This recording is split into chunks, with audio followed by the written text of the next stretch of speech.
get you out of my mind. It's like I feel it for the first time. Been thinking about you all night. I've been searching for this all my life. You're just my type. I've been looking for.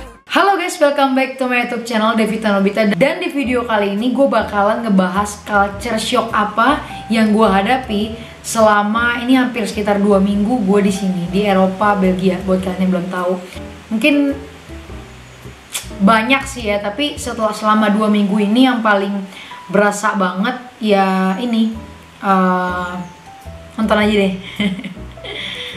Yang pertama adalah kita bisa minum dari air keran. Mungkin kalian ada yang udah tahu, nonton dari film atau apalah. Nih. Nah ini guys, seperti yang tadi gue bilang, kita bisa minum dari air keran dan airnya enak. Sama aja kayak rasa air aqua pada umumnya dan enak sih. Jadi kita bisa irit untuk pengeluaran apa sih namanya, beli air minum. Perbedaan yang kedua adalah mereka nggak punya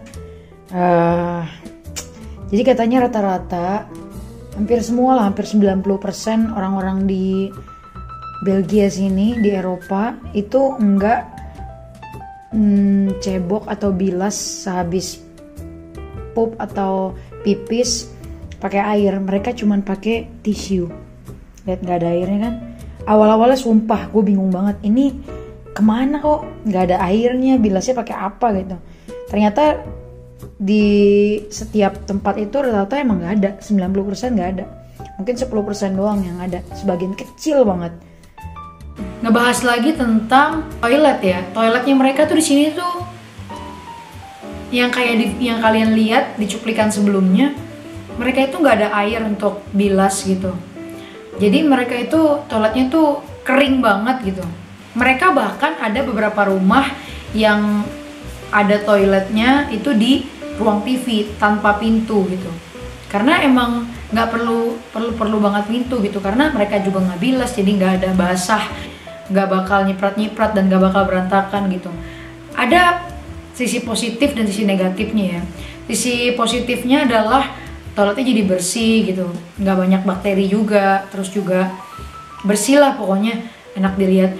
Sisi negatifnya adalah buat kitanya jadi kayak, menurut gua karena gua udah kebiasaan pakai air setelah bilas ya, itu jadi kayak kurang bersih gitu gua ngerasanya. Gua sampai sedia tisu basah yang lumayan banyak di setiap toilet di rumah gua, supaya biar kalau gua ini gua pakai tisu basah gitu, jadi kayak anak bayi lagi gitu. Karena udah kebiasaan gitu harus kena yang ada basah-basahnya gitu. Tapi mungkin lama-lama gue akan terbiasa juga seperti orang-orang sini kalau semakin lama gue tinggal di sini untuk menggunakan hanya toilet paper. Dan yang berikutnya adalah makanan sih ya. Di sini tuh makanannya tuh ternyata tuh beda banget sama Indonesia gitu. Kalau di sini itu makanannya tuh lebih yang kayak simple banget, paling cuma digoreng atau bikin sup atau pasta dan sejenis itu. Pokoknya makanan di sini tuh simple banget. Beda sama makanan di Indonesia yang bumbunya banyak banget. Nah kalau di sini tuh kayaknya simple aja gitu. Makanan basicnya mereka katanya itu cuman potatoes sama paling chicken fried atau pork atau bacon atau telur atau bread atau nggak jauh-jauh dari itu deh. Pokoknya makanan mereka tuh simple banget. Baru sekitar 2 minggu aja ini gue, belum sampai 2 minggu sih, baru 12 hari 13 harian lah, 2 minggu kurang sedikit. Itu gue udah ngerasa kalau udah kangen sama masakan Indonesia yang terutama gue suka banget sama pedes ya. Jadi dan di sini tuh makanannya tuh nggak ada yang pedes gitu, nggak ada yang pedes kayak Indonesia yang kayak ayam geprek gitu kan. Oh ya, gue bilang standar itu dari perspektif gue ya, bukan untuk dengan maksud apapun, tapi dari perspektif gue karena yang sudah terbiasa untuk lidah Indonesia gitu. Jadi makanya gue ngerasa beda gitu. Tapi ya udahlah ya, setiap negara kan punya ini sendiri, dan itu juga niat gue untuk datang ke sini pengen belajar budayanya mereka, mengenal lebih jauh tentang bagaimana Eropa dan segala macamnya itu. Oke guys, perbedaan selanjutnya adalah jalanannya itu dia, setirnya sebelah kiri. ya kan? Biasanya kan Indonesia sebelah kanan dan dia jalannya itu sebelah kanan. Kalau Indonesia kan biasanya sebelah kiri jalannya. Jadi kayak dibalik gitu. Sennya sebelah kiri dan lampu sebelah kanan. Beda kan semuanya. Terus penempatan tombol-tombolnya pun juga beda. Kayak lampu sen itu sebelah kiri karena biasanya kita di Indonesia sebelah kanan, dan tempat buat nyalain lampu itu atau wiper itu sebelah kanan. Biasanya kita sebelah kiri. Persneling sebelah kanan, biasanya kita sebelah kiri. Banyak hal aspek yang menurut gue opposite ya, kebalik dari di sini sama di Indonesia. Awal-awal gue nyetir ya, rasanya canggung, gimana ya? Belum biasa. Tapi sekarang setelah waktu berjalan beberapa hari doang sih, gue udah biasa sih. Sekarang udah bener-bener mahir. Oke guys, jadi dari banyak culture shock yang gue hadapin selama gue di Belgia ini, menurut gue yang paling banget berasa sih perbedaan waktu ya, different time zone itu berasa banget. Jet lagnya itu sampai sekarang gue udah hampir mau 2 minggu di sini. Saat gue bikin video ini, gue nggak tahu kenapa tiap malam itu gue sekitar 2-3 kali itu masih terus kebangun. Mungkin karena jam itu beda, karena jadi tuh jam di sini itu pas pertama kali gue datang, jam di sini sama di Indonesia itu beda 5 jam. Tapi berapa hari setelah gue datang, ternyata jam di sini sama jam di Indonesia beda 6 jam. Jadi jam di sini itu lebih lambat lagi 1 jam karena menjelang winter. Kata orang Eropa sini sih, di sini tuh jamnya itu selalu selisih 1 jam. Selalu berubah 1 jam setiap kali ganti musim. Awal-awalnya itu sekitar Indonesia itu lebih cepat 5 jam jamnya. Sekarang Indonesia lebih cepat 6 jam dari di Belgia sini.